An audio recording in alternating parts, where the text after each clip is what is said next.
Today on our 2014 Toyota Sienna, we'll be installing the Curt T-connector vehicle wiring harness with 4-pole flat trailer connector, part number C56106.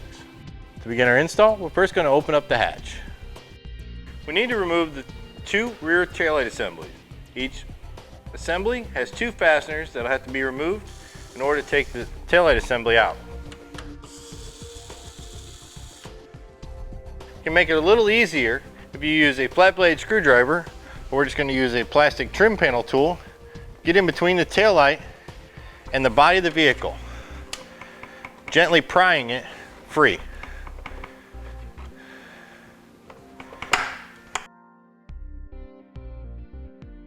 Then we'll go ahead and turn the taillight assembly over. We can see the electrical connectors that go into the taillight assembly. We're going to remove them. To remove them, we'll press on the locking tab and pull out on the socket to release. Press on the locking tab and pull out on the connector once it's released. We'll just set the taillight assembly aside for reinstallation later.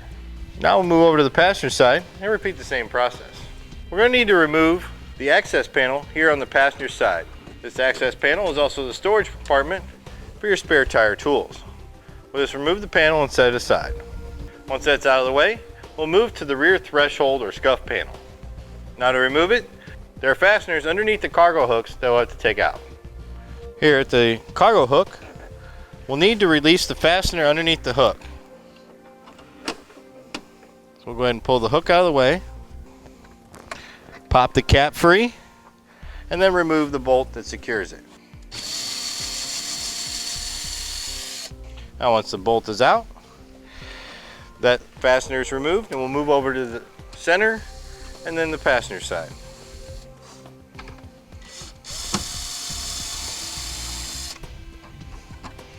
Now once all 3 fasteners are removed, we can simply get underneath the panel and pull up, releasing any other fasteners underneath.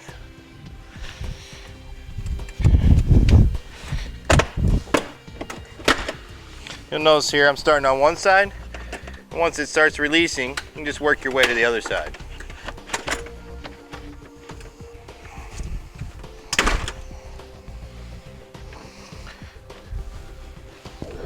Now as we turn the panel over, you can see the fasteners underneath that had to be released.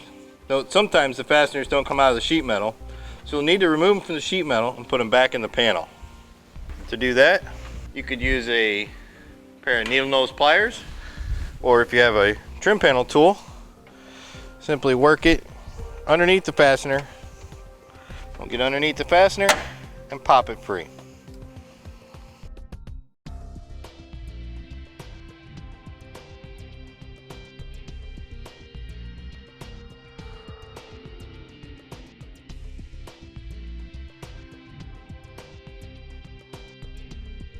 Now with our threshold out of the way, move over to the driver's side into your quarter panel. Here we're going to remove the cargo hook by pressing on the center, which will release the hook. And then pull out, removing it from the panel. Now we need to get our wires behind the paneling, so we're going to go ahead and remove it from the outer edge. Simply get underneath it here using a flat blade screwdriver, or again a trim panel tool, and release the fasteners underneath. These fasteners are just like the ones that were underneath the threshold.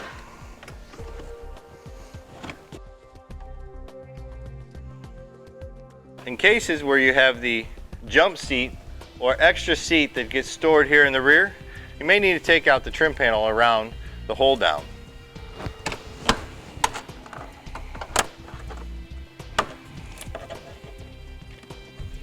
That'll free up some more space to pull the panel out. We'll go ahead and remove the bolt that secures the hold down to the Brat. And as you can see, it gives us more room to pull our panel out and get access behind it. Now here on the other side, because we have the access panel, we're able to slip the wires behind the paneling, so there's no need to remove it. We'll then take the wiring up and behind the taillight assembly. We can go ahead and start here on the passenger side. Here we have the new Curt T-connector wiring harness. We're going to take the green wire connector and the connectors that match the vehicle, run them behind the paneling, and then out behind the taillight assembly.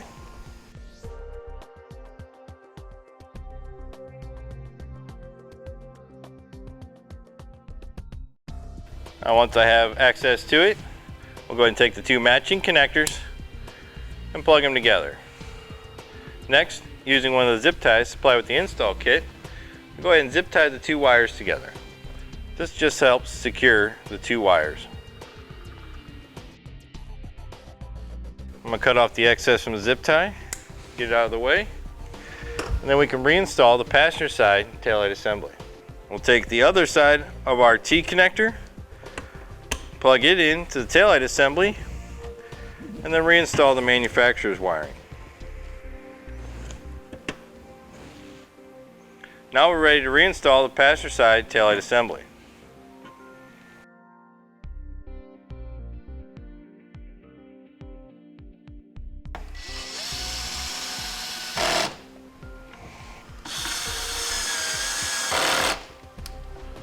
Now we can take the remaining portion of our converter box and wiring harness and route it over to the driver's side. The green wire will just stay behind the rear threshold once it's back in place. Now, just like we did on the passenger side where we routed our wiring up behind the panel and out the taillight assembly, we're going to do the same thing here on the driver's side, but only with two T connectors, a red and brown wire and a yellow wire. Before I do that, I'm going to take the white wire with a pre-attached ring terminal and I'm going to peel it back off those two T connector wiring. Go ahead and pull the panel back. Slide my wiring underneath of it and behind the paneling and then out behind the taillight assembly.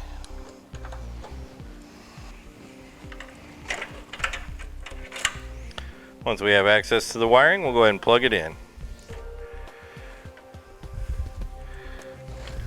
The yellow wire connector will connect to the black connector on the manufacturer side, and the red and brown wire will go to the white connector.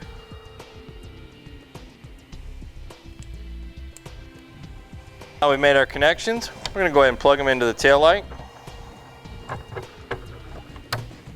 matching up the second end of our T connector with the taillight socket, plugging them in, and then we can reinstall the taillight assembly.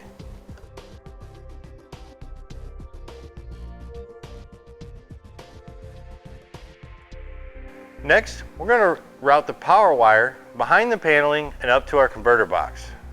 To do this, we're going to utilize the manufacturer's grommet and route through it. Put a small slice in the grommet, large enough to route our power wire.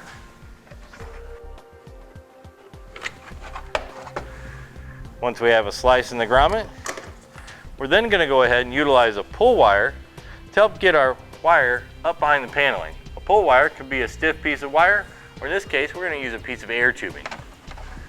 We'll push the air tubing through our slice in the grommet and up behind the paneling. To the other end of our air tubing, we'll take our black power wire, the extra length of wire provided with the install kit, and secure the two together so that we can pull it up behind the paneling and gain access to our power wire. Pull back on our panel, reach in, grab our pull wire, and go ahead and pull it up through the grommet. And then we can remove the power wire from the pull wire. Next, we need to attach the power wire that comes from the converter box to the power wire we just ran. Go ahead and strip back both sides. Take the yellow butt connector that's supplied with our install kit, slide it onto one side, crimp it down, and then bring in the other wire.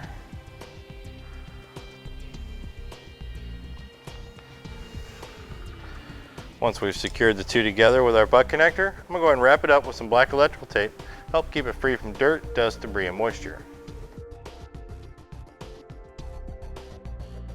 Now we've got one more wire that we need to connect here from our converter box, and that's the white wire with our pre-attached ring terminal. This will be the ground for our converter box and 4-pole connector. To secure it, we're going to attach it here to the manufacturer's bolt that goes into the body of the vehicle. We'll remove the bolt,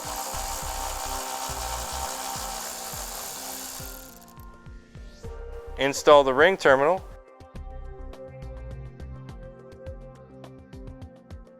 and then re-secure it. Now that all our connections made, we need to mount the converter box. To mount the converter box, we use a 2-way adhesive provided with the install kit. We'll peel back one side of the adhesive, attach it to the converter box. The other side, and we'll put it in behind the panel and secure it to a flat, clean surface, preferably sheet metal. We're going to go below the taillight assembly. Once we have it in place and secured, we'll go ahead and clean up our wiring and secure it as necessary using the zip ties provided. Now once you've cleaned up your wiring, we can go ahead and reinstall interior paneling.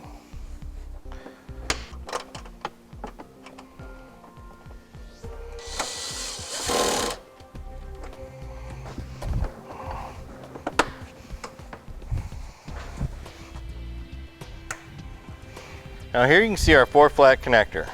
It's going to come out from underneath the paneling and get stored here at the storage compartment. Now our green wire, as it routes underneath the paneling, we'll have to stay away from the lower hook from the threshold and the upper attachment points where our cargo hooks go. So to help hold it in place until the panel is in position, we're going to tape it down. Now whether you use some electrical tape, duct tape, or just some simple packing tape, we just need enough to hold it in place. Now once we have our green wire in place, we'll go ahead and reinstall the threshold. Keep in mind as you put your threshold back in position, you'll need to make sure that your cargo hooks are in place so that they'll reinstall properly. Easiest way to get them back in place, make sure that the tab is in the proper position. Then I'm going to fold it over, help hold it in place. With that, we'll go ahead and put it back in place.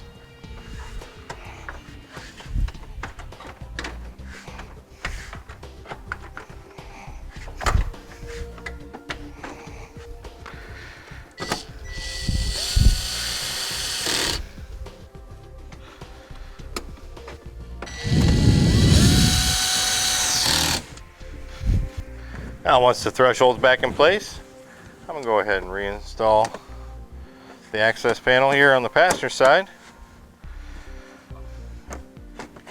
And we're ready to move underneath, start routing our power wire up towards the engine compartment.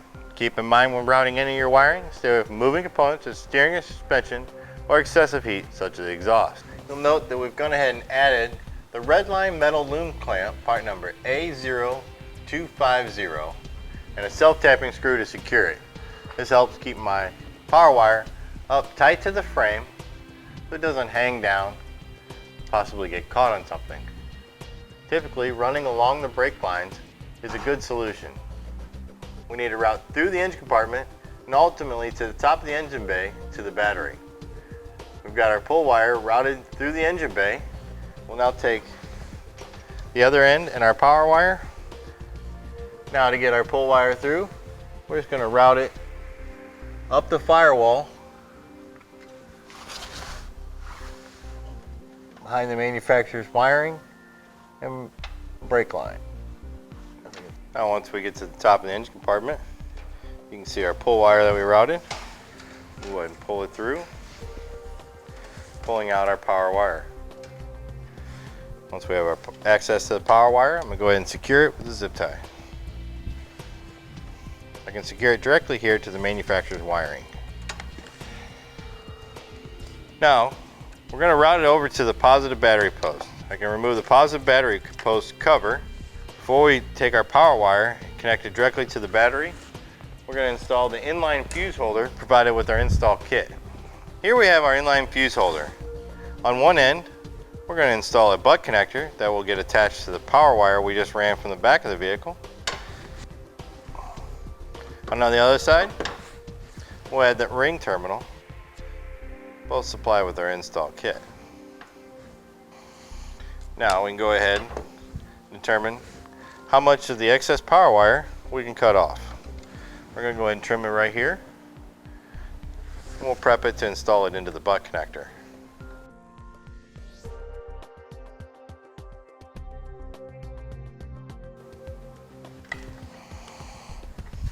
Just like we did on our last butt connector connection point, we're going to go ahead and wrap it up with some black electrical tape. Now we've got the inline fuse holder attached to our power wire. We'll go ahead and remove the positive battery post stud nut. Install the ring terminal and then re-secure the nut. Then I can put the 10 amp fuse into the fuse holder. Put my cap on the fuse holder. Tuck my wire safely between the battery and the air box. Reinstall the cap onto the positive battery post.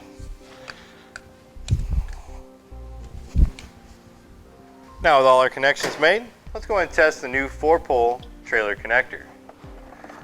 And pull it out from inside, remove the cap, take our test light ground clamp, putting it on the white wire terminal. Then we'll test the first terminal over from our white wire terminal, which will be the brown wire terminal for our running light circuit. Then the next one will be the yellow wire terminal for the driver's side turn signal and brake. And the last one is a green wire terminal for the passenger side turn signal and brake. Now we know our 4-pole trailer connector works. Let's go ahead and show you how to use it. We're going to take it out of the rear storage compartment here, run towards the center of the vehicle, and out over the threshold. Now, keep in mind, stay away from the vehicle latch, as pinching off in the latch can harm the wire. However, the weather stripping is thick enough that we can simply close the rear cargo door on it. Pull out what's necessary to run down to our hitch or accessory, and then when we're finished, we'll simply take it, roll it up, and store it in the rear cargo area. And there you have it for the install and operation of the Curt T-connector vehicle wiring harness with 4-pole flat trailer connector, part number C56106, on our 2014 Toyota Sienna.